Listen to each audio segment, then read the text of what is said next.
Hi friends, అందరూ ఎలా ఉన్నారు? అందరూ బాగున్నారా?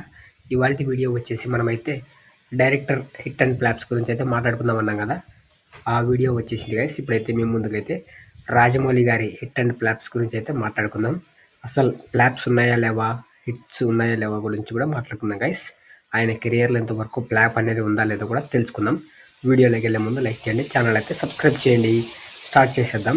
ఫస్ట్ మూవీ చూసుకున్నట్టయితే రాజమౌళి గారి డైరెక్టర్లో స్టార్ట్ అయిన మంచి మూవీ అయితే చెప్పొచ్చు గైస్, స్టూడెంట్ నెంబర్ 1. ఇది 2001లో అయితే వచ్చింది. రాజమౌళి గారికి మంచి మూవీ, స్టార్టింగ్ కెరియర్ నుంచి అయితే మంచి మూవీ అని చెప్పొచ్చు గైస్. ఇదైతే మంచి కెరియర్తో స్టార్ట్ అయ్యి సూపర్ హిట్ అయితే ఇచ్చింది గైస్. అప్పట్లో మంచి హిట్గా అయితే నిలిచింది. అలాగే నెక్స్ట్ టాప్ 2 చూసుకున్నట్టయితే సింహాద్రి. ఇది 2003లో వచ్చింది. ఎన్టీఆర్తో తీసిన ఈ సినిమా ఇండస్ట్రీ హిట్గా అయితే నిలిచింది గైస్. బాక్సాఫీస్ వద్ద అయితే భారీ కలెక్షన్స్ అయితే ఈ మూవీ అయితే సొంతం చేసుకుంది. అలాగే థర్డ్ మూవీ చూసుకున్నట్టయితే రబ్బీ గైస్. రబ్బీ గేమ్తో అయితే వచ్చింది కదా, సై. సినిమా పేరు వచ్చేసి సై. ఇది వచ్చేసి యువతను కట్టుకుంటుంది, మంచి సూపర్ హిట్ని అయితే ఇచ్చింది గైస్. అలాగే నెక్స్ట్ టాప్ 4 చూసుకున్నట్టయితే ఛత్రపతి. ప్రభాస్ గారికి ఒక మంచి మూవీ అని చెప్పొచ్చు గైస్. అలాగే రాజమౌళి గారు తీసిన మంచి సూపర్ హిట్ అయితే ఇచ్చారు. అలాగే నెక్స్ట్ చూసుకున్నట్టయితే టాప్ 5 వచ్చేసి విక్రమార్కుడు. ఇది వచ్చేసి 2006లో అయితే వచ్చింది గైస్. రవితేజ గారి డ్యూయల్ రోల్తో ఇచ్చింది, బ్లాక్ బస్టర్ హిట్ అయితే నిలిచింది. నెక్స్ట్ చూసుకున్నట్టయితే యమదొంగ. ఇది వచ్చేసి 2007లో వచ్చింది. ఫ్యాంటసీ ఎంటర్టైన్మెంట్ మంచి విజయం అయితే సాధించింది. ఇది కూడా హిట్గా అయితే నిలిచింది గైస్. అలాగే నెక్స్ట్ చూసుకున్నట్టయితే టాప్ 7 వచ్చేసి మగధీర.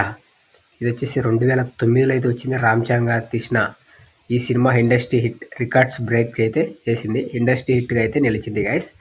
నెక్స్ట్ టాప్ 8 చూసుకున్నట్టయితే మర్యాద రామన్న. ఇది వచ్చేసి 2010లో అయితే వచ్చింది.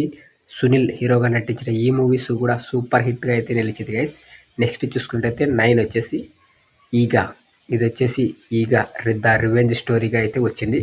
ఈ మూవీ కూడా దేశవ్యాప్తంగా బ్లాక్ బస్టర్ హిట్ అయింది గైస్. వరల్డ్ వైడ్ అయితే బ్లాక్ బస్టర్ హిట్ అయింది. నెక్స్ట్ చూసుకున్నట్టయితే బాహుబలి ద బిగినింగ్. ఇక్కడి నుంచి రాజమౌళి గారికి మంచి స్టార్టింగ్ పాయింట్, అలాగే మంచి గుర్తింపు తీసుకొచ్చింది. ఇది వచ్చేసి పాన్ ఇండియా స్థాయిలో అయితే ఈ మూవీ సంచలనం సృష్టించింది గైస్. అప్పట్లోనే మంచి భారీ కలెక్షన్స్ అయితే సాధించింది. నెక్స్ట్ 11 చూసుకున్నట్టయితే బాహుబలి 2 ద కన్క్లూజన్ వచ్చేసి 2017లో అయితే వచ్చింది. భారతీయ సినిమా చరిత్రలోనే భారీ కలెక్షన్స్ సాధించిన ఆల్ టైమ్ బ్లాక్ బస్టర్ హిట్గా అయితే నిలిచింది గైస్. నెక్స్ట్ చూసుకున్నట్టయితే లాస్ట్ వచ్చేసి త్రిబుల్ ఆర్. ఈ త్రిబుల్ ఆర్ 2022లో వచ్చింది. గ్లోబల్ స్థాయిలో ఈ విజయాన్ని అయితే సాధించింది. అలాగే ఆస్కర్ కూడా అవార్డు కూడా అందుకుంది. ఇది కూడా భారీ సూపర్ హిట్ బ్లాక్ బస్టర్ అయితే భారీ కలెక్షన్స్ అయితే సాధించింది గైస్. అలాగే నెక్స్ట్ ఫైనల్గా చూసుకున్నట్టయితే రాజమౌళి గారికి తీసిన సినిమాల్లో ఒక్క ఫ్లాప్ కూడా లేదు. అలాగే ప్రతి సినిమా హిట్ లేదా బ్లాక్ బస్టర్గా అయితే నిలిచింది. ఆయనకు నో ఫ్లాప్స్ డైరెక్టర్గా అయితే పేరు గుర్తించారు. మీకు రాజమౌళి గారు